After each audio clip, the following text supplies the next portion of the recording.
ఆంధ్రప్రదేశ్ అంతా ఒకటే చర్చ. ఎప్పుడూ లేని చంద్రబాబు గారు కొన్ని కఠిన నిర్ణయాలు తీసుకుంటున్నారా? అది కూడా పవన్ కళ్యాణ్ కోసం.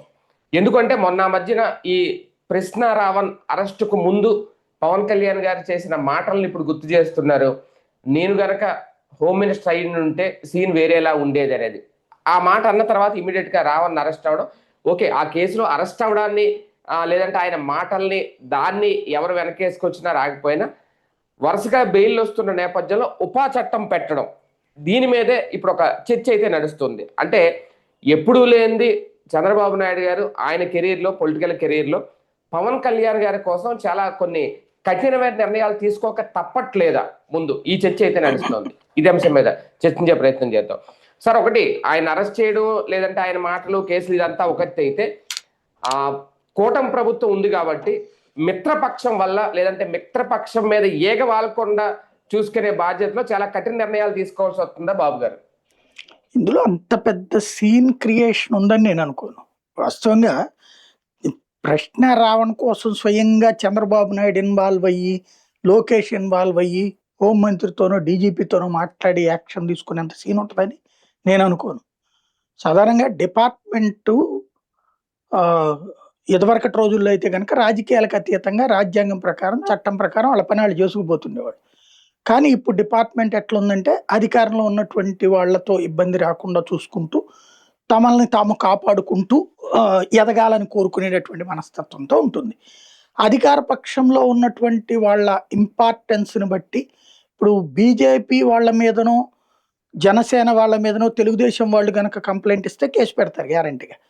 అదే బీజేపీ వాళ్ళు, జనసేన వాళ్ళు, తెలుగుదేశం వాళ్ళ తరపు వాళ్ళ ఇబ్బంది అయిందంటే కేసు పెట్టరు. అదే సందర్భంలో వీళ్ళతో సంబంధం లేకుండా, తెలుగుదేశం బీజేపీతో సంబంధం లేకుండా జనసేనకి ఏదైనా సమస్య వచ్చింది, అవుట్ ఆఫ్ పర్సన్స్ అంటే కూటమిలో కాని వాళ్ళతో సమస్య వచ్చింది, అప్పుడు కేసు పెడతారు. ఇప్పుడు మళ్ళీ జనసేన బీజేపీ మీద కేసు పెడితే తీసుకుంటారు, కానీ బీజేపీ జనసేన మీద కేసు పెడితే తీసుకోరు. అంటే ఇక్కడ ఏంటి, వాళ్ళు first priority Telugu Desam, second priority Janasena, third priority Bharatiya Janata party. Bharatiya Janata పార్టీని లైట్గానే తీసుకుంటున్నారు వాళ్ళు. ఇది రాష్ట్రంలో జరుగుతున్న రాజకీయం, పోలీసులు గ్రహించిన రాజకీయం, పోలీసులు ఆచరణలో పెడుతున్న రాజకీయం. ఇక్కడ చంద్రబాబు నాయుడు, పవన్ కళ్యాణ్ చెబితే పోలీసులు యాక్షన్ తీసుకోవాలి. పోలీసులకు కంప్లైంట్లు వెళ్ళి జనసేన వాళ్ళు ఇస్తున్నారు. ఇవ్వగానే వాళ్ళకి ఏంటి, ఇప్పుడు అర్జెంటుగా జనసేన వాళ్ళని సంతృప్తి పరచాలి, లేకపోతే కనుక వాళ్ళు ఆగ్రహంతో ఏదో స్టేట్మెంట్లు ఇస్తారు. ఇదంతా అప్పుడు మళ్ళీ చంద్రబాబు గారు లేకపోతే హోంమంత్రి తమని టార్గెట్ చేస్తారు కదా, ఎందుకు యాక్షన్ తీసుకోలేదని అడుగుతారు కదా. చట్టం తన పని తాను చేసిపోతుందని తాము చూపించాలి కదా. ఇప్పుడు మీరు నేను కేసు పెడితే పట్టించుకోవచ్చు, కానీ అధికార పక్షంలో ఉన్నటువంటి పవన్ కళ్యాణ్కి కోట్లాది మంది అభిమానులు ఉన్నటువంటి సందర్భంలో, లక్షలాది మంది వాళ్ళ పార్టీకి సంబంధించిన కార్యకర్తలుగా రిజిస్టర్ కూడా చేయించుకున్నటువంటి సందర్భంలో, అధికార పక్షంలో భాగస్వామిగా ఉన్నప్పుడు, తెలుగుదేశానికి ఎట్లాంటి ఇబ్బంది లేనప్పుడు, భారతీయ జనతా పార్టీ ఇన్వాల్వ్మెంట్ లేనప్పుడు, ఇందులో అవుట్ ఆఫ్ పోర్షన్ ఇందులో ఈ రావణ్ కాబట్టి కేసు పెడితే యాక్షన్ తీసుకున్నారు. ముందు పెట్టినటువంటి కేసులు అంటే నేను ఇందులో ప్యాటర్న్ అబ్జర్వ్ చేశాను, వీళ్ళు జనసేన వాళ్లే పెట్టారు కేసులు అన్ని స్టేషన్లో కూడా. అంటే ఇప్పుడు తెలుగుదేశం వాళ్ళు ఒక్కోసారి వ్యూహాత్మకంగా ఒకేసారి రాష్ట్రంలో అనేక చోట్ల కేసులు పెడుతుంటారు, ఇంతకుముందు కూడా జరిగినాయి అట్లాగా.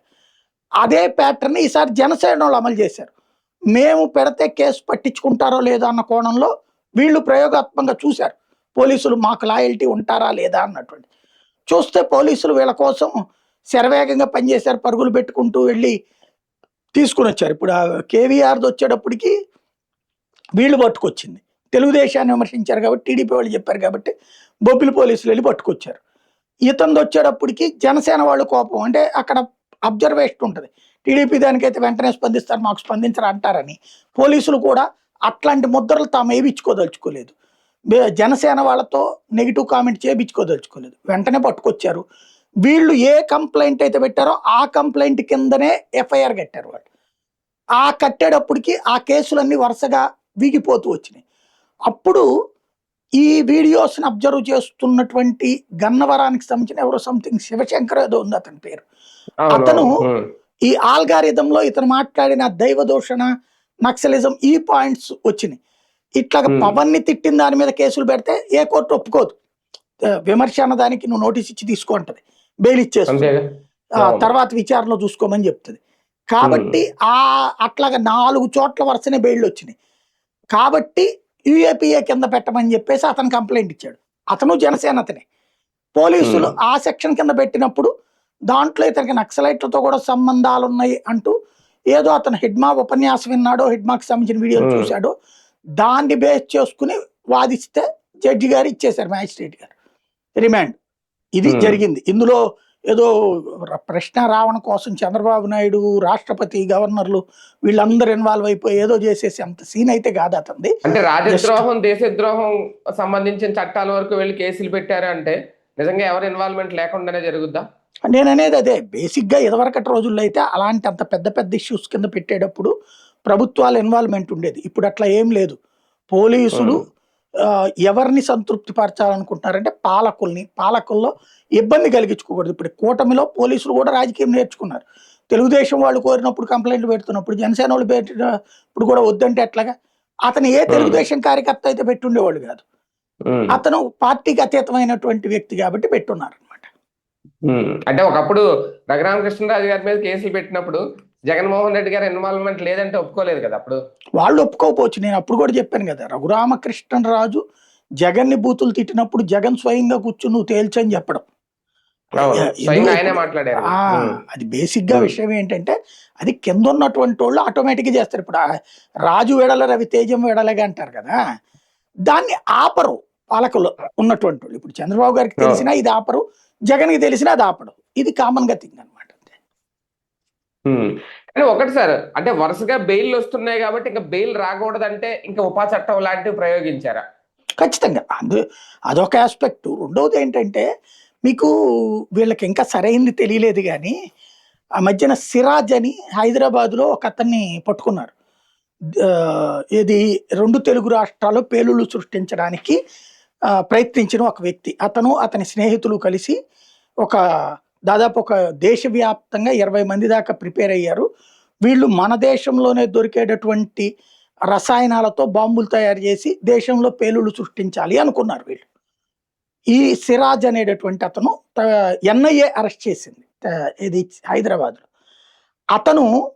అతని సెల్ ఫోన్ చెక్ చేసినప్పుడు, అతని ల్యాప్టాప్ అతనికి సంబంధించిన కంప్యూటర్ చెక్ చేసినప్పుడు అతను నిరంతరం ప్రభావితమైంది తులసి చందు ఇతనియే వీడియోలు, వీళ్ళిద్దరయ్యే.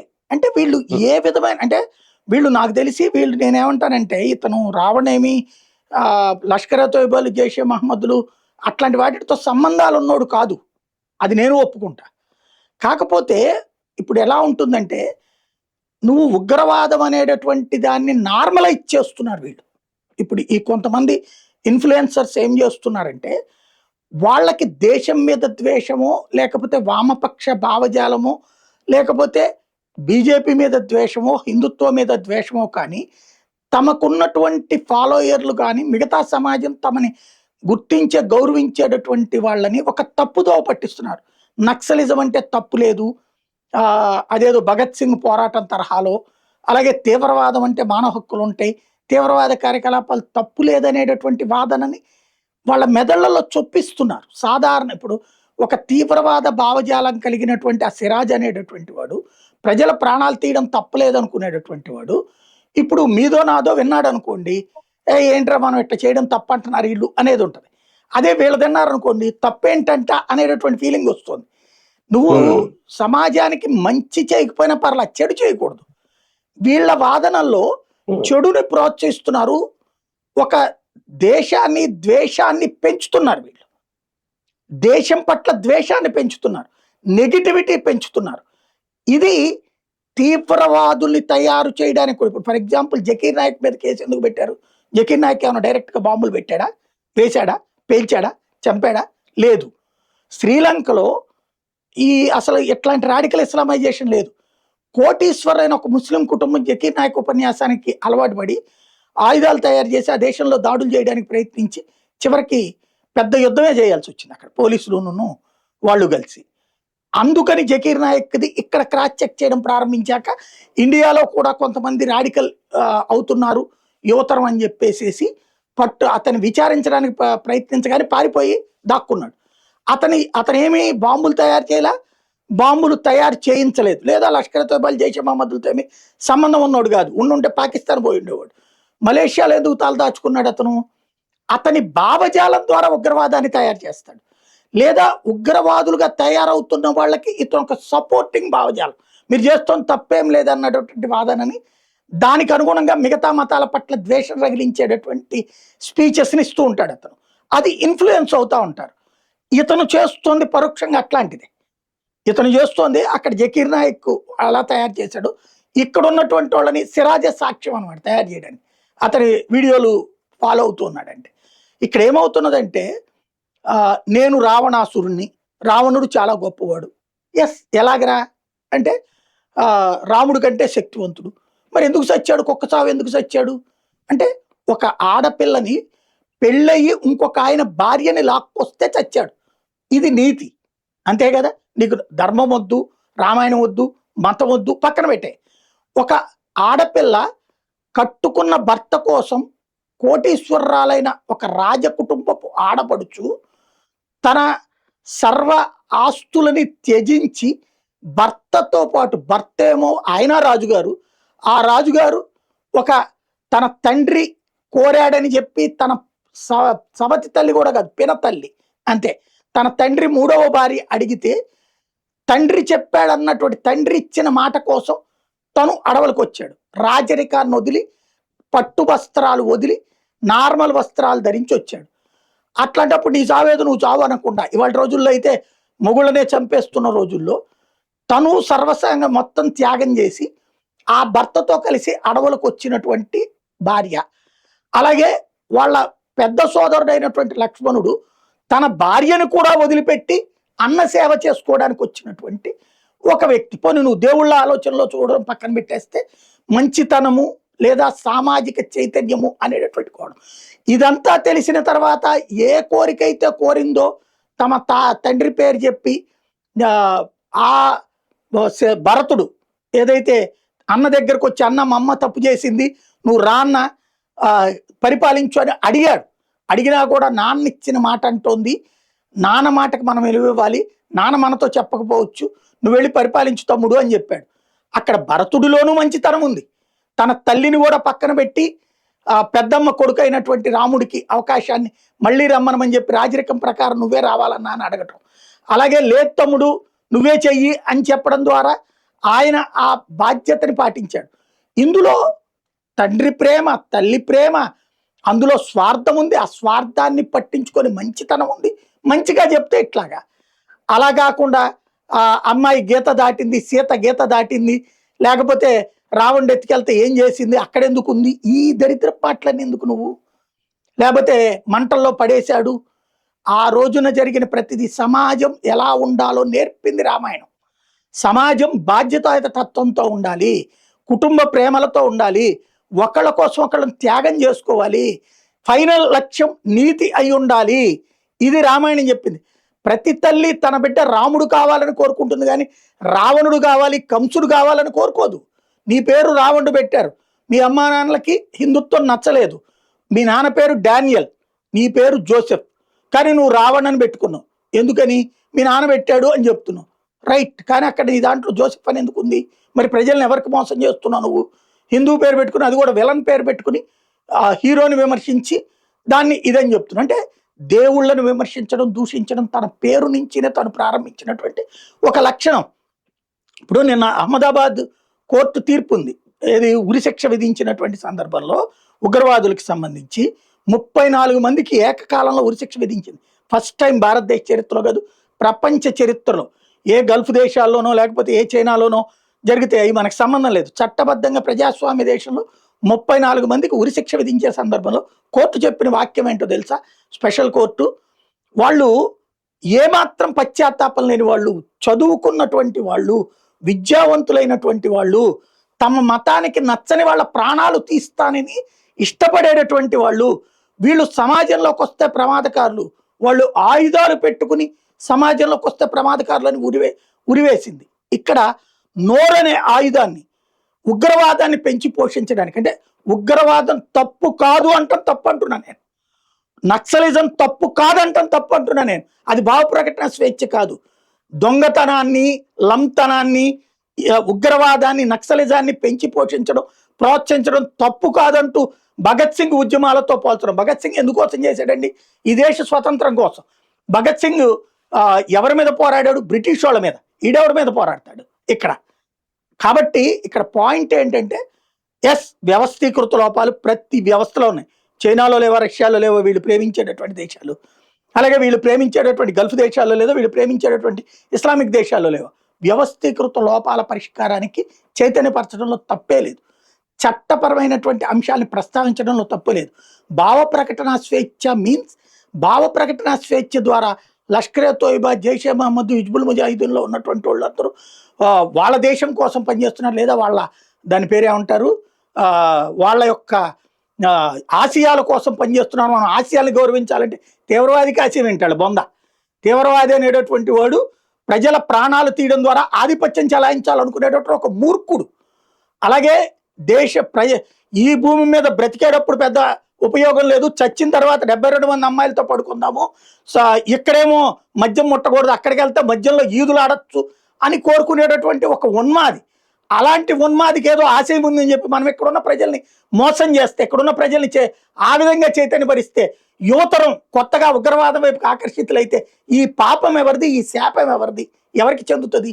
ఇలాంటి తప్పు కదా, ఇలాంటి వాదాలని సమర్థించడం తప్పు కదా. అడవుల్లో ఉన్నటువంటి నక్సలైట్లు చాలా గొప్పవాళ్ళు, వాళ్ళు సమాజం కోసం పనిచేశారు. ఏ సమాజం కోసం పనిచేశారు? అడవుల్లో ఉన్నటువంటి గిరిజనుల జీవితాల్లో ఏం మెరుగుపడ్డాయి? వాళ్ళు ఉన్నటువంటి సందర్భంలో అక్కడికి మౌలిక వస్తువులు రానిలేదు. అక్కడికి మౌలిక వస్తువులు వచ్చేస్తే వాళ్ళు బాగుపడిపోతే, ఆ ప్రాంతాలని బాగుపడిపోతే వీళ్ళు ఉండటానికి దిక్కు ఉండదు అన్నటువంటి ఉద్దేశంతో రోడ్లు వేస్తే పేల్చేసేవాళ్ళు, కాలువలు కడితే పేల్చేసేవాళ్ళు, నీళ్ళు వేస్తే పేల్చేసేవాళ్ళు. చివరికి వాళ్ళని ఎంతకాలము అలాగే పేదరికంలోనే ఉంచుతూ వచ్చారు. ఇవాళ రోజున మౌలిక వస్తువులు ఎందుకు వెళ్తున్నాయి ఆ ప్రాంతానికి? ఆ నక్సలిజం అంతమవడం వల్లే కదా, నక్సలిజం తగ్గడం వల్లే కదా అక్కడ ఇల్లు కడుతున్నారు. ఇట్లాంటివన్నీ కూడా ఇవన్నీ 77 సంవత్సరాల నుంచి దూరం చేయబడినటువంటివి కదా గిరిజన ప్రాంతాలకి. ఇట్లా ప్రతి దాంట్లో పాజిటివ్ ఉంటుంది, నెగిటివ్ ఉంటుంది. నువ్వు నీ వాదాన్ని వినిపించు, అవతల వాళ్ళని అవతల వాదాన్ని వినిపించని. కానీ అవతలి వాళ్ళ వాదం మాట్లాడగానే వాళ్ళని దూషిస్తా, ద్వేషిస్తా, నక్సలిజం తప్పులేదు, ఉగ్రవాదం తప్పులేదు అని వాదించేవాడు ఖచ్చితంగా తప్పుడోడు అవుతాడు. సార్, ఫైనల్ గా ఒకటి, మొన్న సాయి కృష్ణ అంశంలో కానీ పవన్ కళ్యాణ్ గారు చాలా సీరియస్ గా మాట్లాడారు. అప్పుడు కూడా తర్వాత ఆయన మీద కేసు పెట్టడం, అదే సిఐ నాగరాజ్ అరెస్ట్ చేయడం, ఇప్పుడు అది చాలా మలుపులు తిరుగుతూ వెళ్తుంది. ఇప్పుడు ఏదో అక్కడ కూడా రీసీన్ క్రియేషన్ కూడా తీసుకెళ్తున్నారట ఆయన్ని. అలాగే ఇప్పుడు ఈ అంశం కూడా పవన్ కళ్యాణ్ గారు మాట్లాడిన తర్వాతే సీరియస్ అవడం. అంటే ఈ వరుస సంఘటనలు జనసేన లేదంటే పవన్ నే టార్గెట్ చేస్తున్న వాళ్ళకనైనా, ఓవరాల్ గా కూటమి ప్రభుత్వం మీద సోషల్ మీడియాలో విమర్శలు చేస్తే ఎవరికైనా ఒక గట్టి వార్నింగ్ ఇస్తున్నారు. అక్కడ కూటమిలో అందరికీ అనట్లేదు, ఆయన బేసిక్ గా దారి తప్పుతున్నటువంటి వ్యవహారం. ఒకటి, సాయి కృష్ణ ఉదంతులు పవన్ కి నెగిటివ్ అయిందని కానీ పాజిటివ్ ఏం కాలేదు, ఇది గుర్తుపెట్టుకోవాలి. పవన్ కళ్యాణ్ సాయి కృష్ణని వ్యతిరేకించాడు, కానీ సమాజం మాత్రం సాయి కృష్ణ ఉదంతంలో పోలీసులను తప్పుపట్టింది. ఈవెన్ హైకోర్టు కూడా పోలీసుని తప్పుపట్టింది అక్కడ యాక్షన్ తీసుకోమని. మరి పవన్ అన్నాడు కదా అని చెప్పి సమాజం అంతా మారిపోయిందా? లేదు కదా. ఈ ఉదంతంలో కూడా రావణ్ణి ద్వేషిస్తుంది కానీ పవన్ వల్ల అనుకోవట్లేదు. అక్కడ పవన్ని ఇతనేంటి ఇంకా విమర్శించిన వాళ్ళు చాలా మంది ఉన్నారు. ఇక్కడ ఇతను చేస్తున్నటువంటిది ఒక ఆస్పెక్ట్. ఇప్పుడు దళిత క్రైస్తవ సభ జరపడంలో తప్పులేదు, అక్కడ దారి తప్పి మాట్లాడాడు ఇతను. ఇప్పుడు నువ్వు దళిత క్రైస్తవులుగా రిజర్వేషన్ కావాలి పెట్టింది, అందుకే కదా పోరాట శంకరరావు అంటే. క్రైస్తవ మతం మారినటువంటి వాళ్ళు దళితులు అయినా కూడా మతం మారినటువంటి సందర్భంలో వాళ్ళని బీసీలోకి తెస్తున్నారు. వాళ్ళ యొక్క ఆర్థిక పరిస్థితులు ఏం మార్పు లేదు, వాళ్ళ యొక్క వివక్షలో ఏం మార్పు లేదు అన్నది. అవతల వాళ్ళు అప్పుడు ఏం వాదిస్తారు? ఏమంటే అట్లా అంటారు, నువ్వేమంటున్నావు, అసలు రిజర్వేషన్ ఎందుకు ఇచ్చారు అంబేద్కర్ గారు? కుల వివక్షకు గురయ్యారు హిందుత్వంలో అనేసి. నువ్వు ఎందుకు క్రైస్తవంలోకి వెళ్ళావు? ఈ వివక్ష లేదు అక్కడ అని చెప్పేసి. మళ్ళీ అక్కడ కూడా వివక్ష ఉందంటే ఇంకెందుకు పోయినట్టు నువ్వు? నా మత స్వేచ్ఛ అంటే ఓకే, నీ మత స్వేచ్ఛ అనుభవించుకో, రిజర్వేషన్ కూడా వదులుకో నువ్వు అక్కడ. అది హిందువులలో దశాబ్దాల తరబడి కాదు, శతాబ్దాల తరబడి కుల వివక్షకి గురయ్యి అన్యాయానికి గురయ్యారు కాబట్టి దళితులకి ఇచ్చారు. బ్రిటిష్ వాళ్ళు ఉన్నప్పుడు కూడా వీళ్ళకైతే ఇవ్వలేదు కదా, క్రిస్టియన్స్కి ఏం రిజర్వేషన్ ఇవ్వలేదు కదా మత ప్రాతిపదికన, ముస్లింలకి ఏం రిజర్వేషన్ ఏమి ఇవ్వలేదు కదా మత ప్రాతిపదికన. మరి స్వతంత్రం వచ్చాక రాజ్యాంగం రాసినప్పుడు కూడా అట్లా రాయలేదు కదా. చాలా క్లియర్ గా ఉంది అక్కడ. మతపరమైనటువంటి రిజర్వేషన్ మారితే ఆటోమేటిక్ గా బీసీలోకి వెళ్ళిపోతారు. అంటే నీకు కులపరంగా వచ్చినటువంటి రిజర్వేషన్ పోయింది. అప్పుడు కూడా నీకు ఇంకో రిజర్వేషన్ ఉంది, BC reservation. You can enjoy దాంట్లో. అవ్వా కావాలి బొవ్వా కావాలంటే ఎట్లా? ఇది ఇటు పక్కన ఆర్గ్యుమెంట్ అవుతుంది. You should accept it. నువ్వు ఒప్పుకు తీరాలది. లేదు విభేదించు, కానీ దూషించక్కర్లా. పవన్ని దూషిస్తాను లేకపోతే దూషణ తప్పు. ఇతను మాట్లాడింది ఇప్పుడు ఆ దేవుళ్ళకి సంబంధించి నన్ను ఏబి వెంకటేశ్వరరావు గారు చెప్పుకొచ్చారు, వేరే వాళ్ళని విమర్శిస్తాను, తప్పులేదు. ఆయన మాట నేను పెద్ద ఆయనకి గౌరవిస్తా. రెండోది ఇతని విషయంలో కూడా నేను ఏకీపిస్తా. కానీ నీ ఎక్స్ప్రెషన్ ఎట్లా ఉండాలి? అవతల వాడు తప్పు చేశాడు. ఇప్పుడు ఇతను ఏమంటాడు, రాధా మనోహర్ దాస్ దూషించాడు కాబట్టి ఇతను కూడా విమర్శించాడు. ఎస్, రాధా మనోహర్ దాస్ తప్పు చేసినప్పుడు నువ్వు కంప్లైంట్ అవసరమైతే కోర్టుకు వెళ్ళు, ఇది ఒక ప్రొసీజర్. లేదా విమర్శించు, ఏంటి రాధా మనోహర్ దాస్ గారి ఏం పద్ధతి అనేది. అక్కడ నా కొడకలు నీ కొడకలు ఇది మాట్లాడితే వెంటనే వెళ్ళి అంటారు పవన్ కళ్యాణ్ మాట్లాడలేదు. మనమైతే పవన్ కళ్యాణ్ మాట్లాడేది కూడా తప్పట్టాం కదా, ఇదేం సంస్కారం అన్నాం కదా. ఎవరైనా సరే నీ భావ వ్యక్తీకరణ అనేది సంస్కారయుతమై ఉండాలి. భావ వ్యక్తీకరణలో విభేదం ఉంటుంది ఖచ్చితంగా. అందరి భావాలు ఒక్కటయ్యేది ప్రపంచంలో ఎక్కడా ఉండదు. ఇంక్లూడింగ్ దేవుళ్ళ యొక్క కార్యకలాపాలకు సంబంధించిన విషయంలోనూ ఎవరి వాదం వాళ్ళకు ఉంది. శివుడు వరం ఇచ్చినటువంటి వాడి వల్ల జరిగిన అన్యాయం విష్ణువు పూర్తి చేసింది ఉంది. విష్ణు వరం ఇచ్చినటువంటి వాళ్ళ దానికి ఇంకొక దేవుడు వచ్చి పరిష్కరించింది ఉంది కదా, పురాణాల్లోనే చెప్పుకుంటున్నాం కదా. అంటే ఒకే వాదంతో లేరు కదా అక్కడ కూడా. వాదాలలో విభేదం ఉంటుంది, ఆ విభేదాల చర్చ జరగాలి. ఆ చర్చలో కన్స్ట్రక్టివ్ సొసైటీ వైపుకు పోవాలి, అంతేగాని డిస్ట్రక్టివ్ సొసైటీ వైపుకు పోకూడదు. ఇక్కడ జరుగుతున్నది వాళ్ళ అనేక మంది ఈ మధ్య కాలంలో వామపక్ష ఇన్ఫ్లుయెన్సర్స్ వామపక్ష భావజాలను పెంచండి, చెప్పండి మీరు చక్కగా, నేను ఒప్పుకోండి. ఎందుకంటే తిండి బట్ట వసతి పేదరికం లేనటువంటి సమాజం ఇట్లాంటిది కూడా యాక్సెప్టెడ్. మీరు అది కూడా తెచ్చి చూపించండి, తప్పేం లేదు. ఎంతోమంది ఇక్కడ ప్రయోగించి చూశారు, త్రిపురలోనో బెంగాల్లోనో తర్వాత కేరళలోనో సక్సెస్ కాలేదు మీరు. రష్యాలో చైనాలో చేశారు, సక్సెస్ కాలేదు మీరు. కాబట్టి పేదరికము ఉంటుంది, ధనిక ఉంటుంది, మధ్యతరగతి ఉంటుంది. ఇది ప్రపంచం అంతా ఉంది, ఇంక్లూడింగ్ చైనా రష్యాలో కూడా ఉంది. కాబట్టి ఇది లేదు ఉండదు అనే మీ వాదన తప్పని తెలిపోయింది. లేదయ్యా మా వాళ్ళు మా నాయకులందరూ పొరపాటు చేశారు, ఇంకా మంచిగా ఉంటుంది అని చెప్పు నువ్వు. You have that right. కానీ అలా కాకుండా మీరు ఈ వాదాన్ని ఒప్పుకోలేదంటే మీరు అసమర్థులు, మీరు తెలివి తక్కువ దద్దమ్మలు, మీరు అలాంటి నా కొడుకులు ఇట్లాంటి నా కొడుకులు అని మాట్లాడితే అప్పుడు అది దూషణ అవుతుంది, అప్పుడు అది దుర్భాష అవుతుంది. అది ఇక్కడ గుర్తుపెట్టుకోవాల్సిన అంశం. Right right. చూద్దాం. మొత్తానికి పవన్ కళ్యాణ్ గారి మీద లేదంటే తెలుగుదేశం పార్టీ అని కాదు, ఎవరి మీద సోషల్ మీడియాలో ఈ తరహా వ్యాఖ్యలు చేసినా ఇక నుంచి ఇలాంటి కేసులే ఉండబోతాయి, సీరియస్ గా అయితే వ్యవహరిస్తుంది ప్రభుత్వం అనే ఒక హెచ్చరిక వస్తుందా? దీని ద్వారా ఏం జరుగుతుంది భవిష్యత్తులో చూద్దాం.